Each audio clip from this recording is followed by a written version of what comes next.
Superman from the main DC universe learning about absolute Superman is one of the coolest things in DC Comics. So this revelation, if we want to call it that, comes by way of Saturn Girl. And what she says here is she says, "You believe you know what tomorrow is, but you are wrong. My story is very different from that of the Saturn Girl you knew, Kal-El.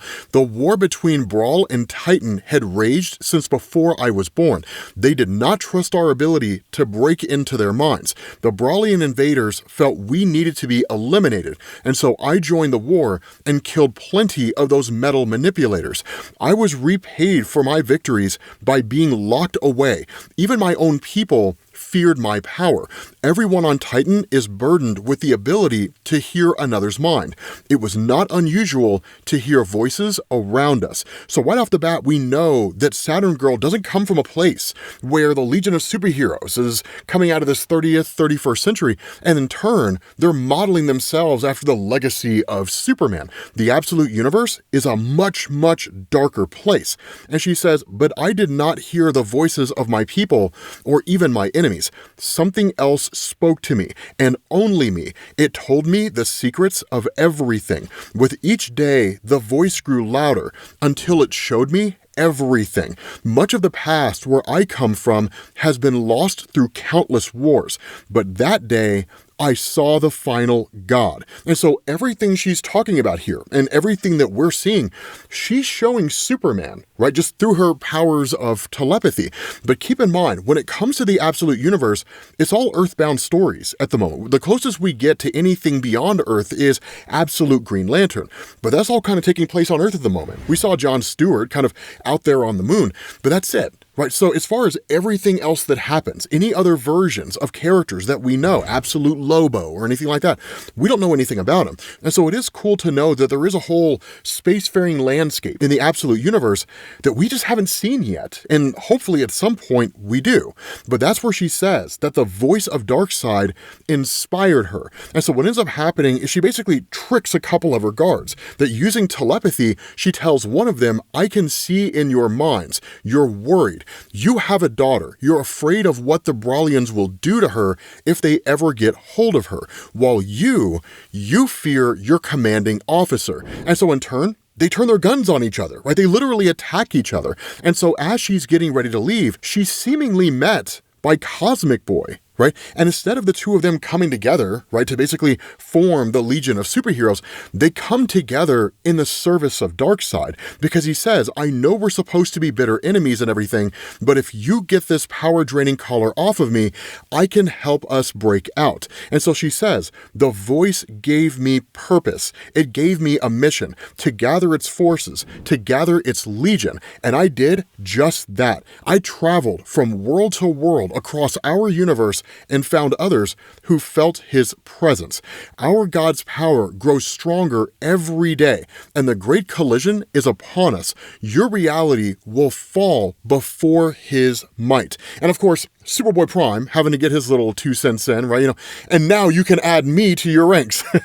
The coolest version of Superman and the Legion of Superheroes ever. Right now, here's an important thing that's being established here. It's a very subtle thing, but it's an important thing nonetheless. For those of you guys that need a bit of a refresher, let me know, and I'll make a video that kind of explains how we got to where we are with the absolute universe. Of course, the playlist will kind of give you a more detailed explanation.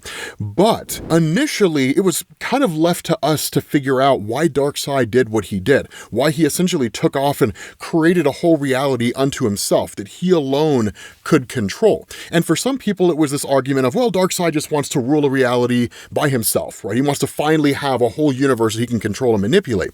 But what seems to be going on here is Darkseid created the absolute universe so he could marshal forces, he could build an army, and with that army, invade the main DC universe. Why? Because the main DC universe is the last undiscovered country. It's the last place that Darkseid has just not been able to touch in a meaningful way, been able to attack the itch that he cannot scratch. Now, he has not attacked every single reality. For example, he hasn't necessarily conquered the Earth 3 universe in a meaningful way. That was Anti-Monitor. He's the one who destroyed that reality in the lead up to Darkseid War. But the fact is, right, Darkseid's always been on the hunt to conquer the main DC universe, and this seems to be the way in which he's doing it. Now, of course, in response to Superboy Prime, Superman just says, right, like, do not do this, you're better than this. And of course, Superboy Prime headbutts him, reminds Superman of his place in the bigger picture, and just says, all I wanted was a team up, and you couldn't even give me that, so this is what you get. And Saturn Girl kind of pulls him off, right? You know, she says, look, there'll be plenty of time for that later. And Superboy Prime is just like, you can read my mind. And she's like, yeah, right, I can. And I like what you see. You're really screwed up in there. Now, here's what it is that Superboy Prime is talking about, because a lot of you guys who are familiar with this character will say, well, I mean, him and Superman did team up, right? They teamed up when they were fighting the Anti-Monitor in Crisis on Infinite Earths. But keep in mind, Superboy Prime comes from the DC Comics equivalent of the real world. So he grew up reading Superman. And so when he essentially became his reality's version of Superman, he never really quite got the him and Superman team up that he always wanted, right? The buddy cop story, just two guys out on the town pummeling criminals and beating them within an inch of their life. You know, something along those lines. But that's where things get really interesting here, because at that point, Lightning Lad, right, he chimes in here and he says, we should just kill Superman and his little sidekick right now. And of course, Superboy Prime, never one to really back down from a challenge and full of all kinds of arrogance and pride and whatnot, just simply says, if you want to throw down, I've got no problem killing Legionnaires, so take your shot. And of course, Lightning Lad is just as stubborn as Superboy Prime, and he's just like, you know, I don't think you want that. And so that's where Prime is just like, then how about I rip your arm off and beat you to death with it? It's kind of my thing. And it is, right? He did it in Infinite Crisis, and it was amazing. It's one of the best moments from the whole story, when he's just trashing the superhero community on Earth and literally ripping people's arms off and beating them with their own body parts. But Saturn Girl steps in here and simply says, Superboy Prime will have his chance to prove he's one of us, to test his loyalty to Darkseid. And she just asks Garth, right? She's like, be a dear and get Booster Gold while Prime and I talk. Now, here's the thing. When Superman tells Booster Gold to run, it's not simply just because of Booster Gold's time travel. I mean, seemingly it is, because Superman doesn't really know the bigger picture, but we're actually going to find out here there's a lot more to this equation when it comes to Booster Gold than just being able to jump back and forth through time. And so that's where Superman is attacked, right? Like the Relic thinks that he has a chance, just kind of taunting him, right? The question being asked, Saturn Girl, what's the plan? And that's when you kind of learn what's going on with Booster Gold and why he's so significant here. She says, Booster Gold has absorbed chronal energy, and that has allowed us to use him to travel through the different futures to track down anyone who is a threat to our master. But Booster Gold also holds Omega energy, the very essence of entropy. And as long as he does, Darkseid cannot be whole. He cannot fully return. So as much as we needed our dear Booster Gold, we're going to sacrifice him. We've been through so much, witnessed so much horror, and it will all be over soon. And that's the important thing here, because it's not simply just Booster Gold can time travel. You know, cool. That kind of helps them to achieve their goal and take out various threats. But it's also important that he be sacrificed so that Darkseid can enter back into the main DC universe. It kind of seems to be the caveat, right? You know, he seemingly used so much of his power to create the absolute universe, he needs them to open the door from the other side. And so that's where Saturn Girl says, the many legions of this world's future, they worshipped Superman, they worshipped heroes, but the thing they truly worship is the past, while we worship the end, which is why we will win. And so following that, you kind of switch over to the ruins of the 31st century. Right? And that what's told here is a machine that Darkseid is seemingly using, or at least using indirectly, right? Forged with hate and darkness, crafted from technology from across all of time and space. But with all its power, it needs one final ingredient: blood. Booster Gold's blood has been infused with both chronal and omega energy, making him the key to traversing the time stream and destroying all possible threats to the great Darkseid. Darkseid. Once Booster's blood fuels the machine, it will send Omega energy into the barriers between time and space and light a path for the final god to return. Element Lad, be a deer and use your powers over creation to open the portal for us. And that's when Element Lad just says, Darkseid is. And Superman is just kind of forced to watch all of this. And here's the thing, it's a horrifying prospect for Superman. Darkseid reappearing, one of the things that's been really cool about how Darkseid's been handled recently, really if we want to look all the way back to Joshua Williamson's World's Finest Batman Superman, there's an amazing moment when Superman and Kingdom Come Superman face off against Darkseid, and it means nothing. Right? Like they do nothing to him. He's just kind of shown as like this absolute indestructible force. And ever since then, Darkseid's been depicted as how most fans would say he truly should be. A being who is just this force of nature, right? This immutable, indestructible entity that not even Superman can defeat in a meaningful way. And so seeing him depicted in that way, and Superman being forced to come to terms with the fact that he may very well return, scares the hell out of him, because if he returns, his entire universe comes with him, and God only knows what that looks like outside of absolute Superman. And that's why he says, right, stop, this is not you. There must be something of the Imra I knew in there. And she says, I'm not her Superman, I know only Darkseid, and now that is all anyone will ever know. The future has fallen. Now it's the past's turn. And Superboy Prime just says, I wish I could have seen you take down those dumb Legion kids. I always hated them, right? And that's where Saturn Girl is just like, it was glorious, violent, and it was fun. But now is your chance to prove you follow Darkseid. Kill Booster Gold. And the funny thing about this is Superboy Prime is just like, Dan Jurgens is going to be pissed, right? Because Dan Jurgens was the creator of Booster Gold.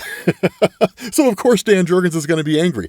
And the whole time, Superman just begs him, right? Like, do not do this. You said you were better, that you weren't this person anymore. Because one move by Superboy Prime in killing Booster Gold, Darkseid steps right through that portal. And it's the end times. Right? Like literally the end times are upon us. And so that's where Superboy Prime looks back at Superman and says, remember what Time Trapper told you, Superman. I'm here to do what you could never do. And that was making sure these losers thought I was one of them. And he turns on the Legion. He was like a double agent the entire time, right? And the whole time, Saturn Girl is just like, what in the hell, right? And Superboy Prime literally just says, Superman cannot hide his thoughts. He's always thinking of doing the right thing. It's at the forefront. With you reading his mind, it's tough to pull a fast one. But me, I really do hate the Legion, and I can blast my nerd rage all day long. And he literally starts laying waste to the Legion of superheroes, right? To the Legion of Darkseid, and just like starts taking all of them out, one after another. And after that, he frees Superman. Now, of course, Superboy Prime walks up on Booster Gold, and Booster's like, so you're not gonna kill me? And literally Prime is just like, no way, right? I just needed these dorks to open a portal back to Superman's home timeline. And even Superman admits, right? Superboy Prime had them all convinced. And he says, maybe too much, right? And that's where Booster Gold is grabbed by Prime and thrown through the portal back to the main DC universe. And Superboy Prime just says, it's time to hit the road, Booster. And he's like, just say hi to Blue Beetle for me. And then he tells Superman, right, you better get going after him, otherwise he's gonna get lost in time, and you still owe me a team up. And so that's where Superman just looks at Prime and is like, I want you to have something. And he gives Superboy Prime his Legion ring. Now that's no small thing. That's a big deal. And when you consider the fact that at the end of the day, despite all the stories that have happened in DC Comics, that Superboy Prime is a fan of Superman first, and then an on-again, off-again, crazed vigilante second, it's a huge deal for him. And even for fans of like Superman, the Legion of Superheroes, and Superboy Prime, it's an equally big deal, right? It's pretty massive. And that's where Prime is just like, I mean, I didn't really earn this. And Superman just simply says, you will, right? Now, come on, let's fight these wannabe Legionnaires together, and then you can come back with me. And so Prime actually rejects the offer, right? He's like, no, right? I'll simply just hold him until the portal closes. And Superman doesn't want to leave him, right? Because there's a better than fair chance that Superboy Prime dies. But that's where Prime just says, I've been a fan of yours all my life, and no matter what anyone says, you're the coolest superhero ever. Batman can suck eggs. So there you go, Batman fans. Superboy Prime says your favorite superhero sucks, but he says, listen, right? Time Trapper showed me some of what could happen next. For you to save your future, to save the Legion, you need to save the past. Trust me when I say the only way you're going to be able to stop Darkseid is don't hold back. And he just like clocks Superman and sends him flying back through this portal again, right? And at that point, he puts on his Legion ring. And when the portal seals back up again, it's on like Donkey Kong, right? Because at that point, Superboy Prime gathers together the other members of the Legion of Superheroes from the actual 31st century who had not been obliterated by the Legion of Darkseid. And so with these guys at his side, he's like, now it's time for a Legion team up. And literally the statement's made, right? We're no Legion, we're gonna die, right? So just a little optimism here could go a long way, right? Just, talking about how you're immediately going to get killed. And even the statement's made, right? Like Darkseid's forces are too powerful. But that's the funny thing. Superboy Prime delivers this kind of like amazing monologue. That's an amazing statement where he says, the Legion changes all the time. Sometimes it's a big team. Some days it's a small one. What matters is that we're all influenced by Superman to do what's right. So there's only one thing left to say. Long live the Legion. And it seems like they just literally go flying into their own demise, right? And so at that point, you switch over to the Justice League Watchtower in the aftermath of everything that's gone on in the Justice League Unlimited comic, which we need to cover, right? Because you guys have been screaming at me, telling me it's a phenomenal comic. I've been reading through it. It is a phenomenal comic. Specifically, this part takes place after issues 10 and 11. And while I won't necessarily spoil everything that's been going on, the idea of Gorilla Grodd having like a Darkseid symbol on his head, it's a pretty dope comic run. It's a pretty dope comic run, right? Literally, the Flash just says, Trapper, you do not get to make nice just by repairing the damage you caused. Steel and Metamorpho are still in a bad way. Why did you come here? Now, this is kind of the cool thing. This actually dovetails directly into the Justice League Unlimited comic, because the comic shows this moment with more context. It's more expansive, but the point still remains the same, right? To deliver a message. But I see that in 4.2 seconds, someone else will convey it. And in the middle of all of this stuff, an alert goes off, right? Priority, Omega alert, threat level off the charts. And that's where this voice comes in and says, contact every single available member of the Justice League. And Superman shows up with Booster Gold and just says, tell everyone to come to the Watchtower now. Because if there's any one thing he knows, it's this. Superboy Prime and the remnants of the Legion are not going to be able to hold off the Legion of Darkseid. And so it's only a matter of time before they force their way back through. Because if you notice behind them, that portal's not sealed. That portal's still possibly open. A way in is a way out. Do not forget, all of this is building up to the crossover between the Absolute Universe and the main DC Universe. This is the opening salvo. This is how it starts. But with that being said, guys, we're going to bring this video to an end. Make sure you hit the subscribe button if you enjoyed this video, and if you did, make sure you drop a like, and I will catch you all later. Peace.